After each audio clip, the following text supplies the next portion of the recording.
following opinions are that of a very biased and mentally warped man-child whose own refined taste in music makes it rather difficult to take what he is about to say seriously in any capacity, real or otherwise. Be advised that not all albums released in 2011 were actually reviewed. You've been warned.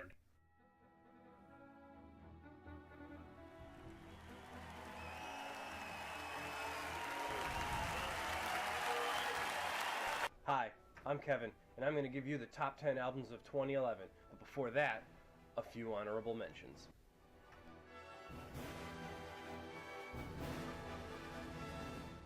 For you video gamers, specifically Legend of Zelda fans, you might have gotten this when you bought Skyward Sword for the Nintendo Wii.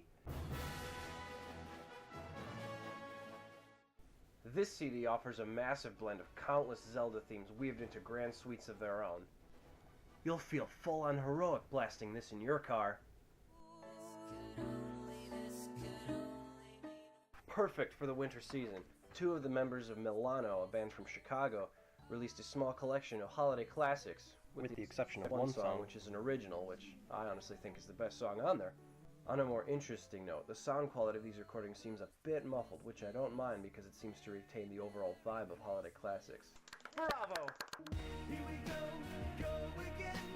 Follow me. For a band who does a great balancing act of soft and heavy music, this is a much softer release. Just when you think they've already gone outside the box, they come and hit you with something even more different and stranger than before. Like the album's opening track, it almost sounds like hip-hop. The Icarus EP, which might as well have been called the Icarus single, as it features said song, remixes of said song, and several B-sides from the full length, also featuring said song. All in all, even in EP form, this release proved to be just as explosive as their full length.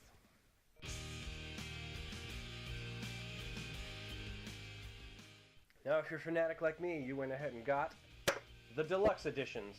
Yes, these are both reissues of albums from the early 90s. However, these deluxe editions also include a bonus disc of B-sides and rarities, plus a bonus DVD of concert footage from respective era. The albums themselves are a must-have, if not back then, right now.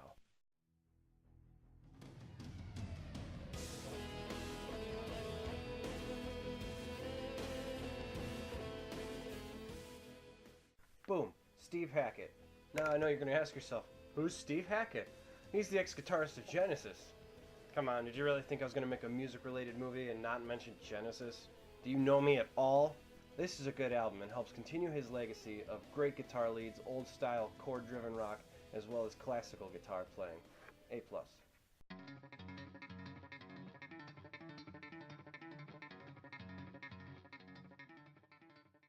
Animals as leaders.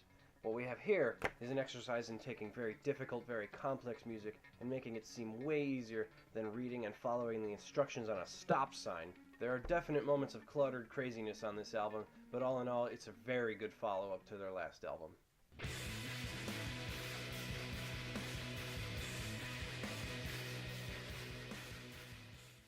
Thrice. Now, this has a few good songs on it, but I gotta admit, those few good songs took me a while to get used to. Even longer than it took me to get into their last album, Beggars.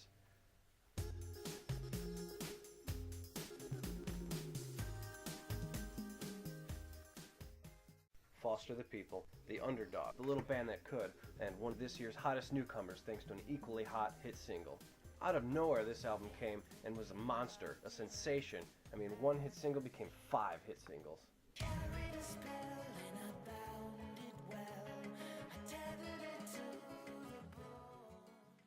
3. Now, I like to refer to these guys as acoustic metal, and this is a solid representation of what that means. It's all in the acoustic guitar and how it's played. Now, you can go from frantic strumming to finger picking to slappity-sap, kind of like a bass playing, all within the span of seconds in the same song. Now, they said in an interview that this is their best album to date.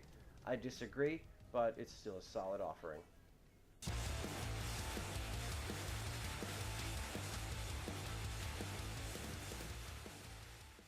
Medina Lake. Now, in the wake of possible tragedy, these Chicago Sons came forth with this album nothing but energy upon energy. The main word to use is catchy.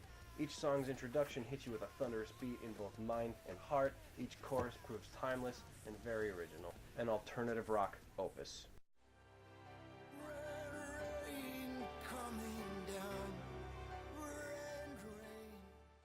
Peter Gabriel.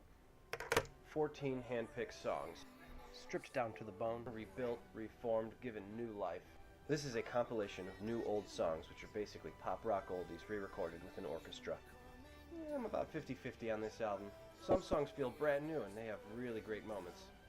Some songs really shouldn't have been touched.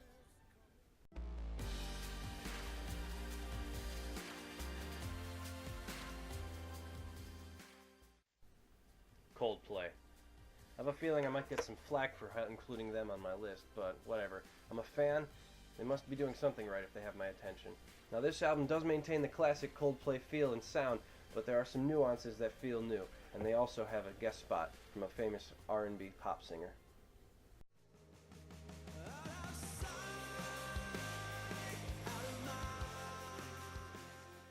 I guess it makes sense that the older you get, the more chillier you get as a person.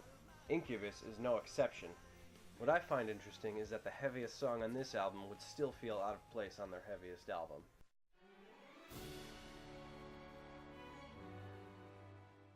And we come to it, the #1 album of 2011, which I gotta say, which is a tough call, and that's why it's a tie! First up, we have The Deer Hunter with the color spectrum. This here is a collection of 9 EPs, 4 songs each. 9 times 4 is 36, equals epic. And we have Fair to Midland. Well worth the 4-year wait. Not one bad song on there. This might as well be their Sgt. Pepper's or Dark Side of the Moon. This is going to be what they are remembered for.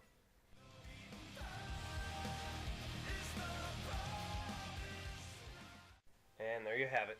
Top 10 albums of 2011. Join us next year in 2011 with releases from Tool, MGMT, Muse, Smashing Pumpkins, and many more. Will they make the grade? See you then.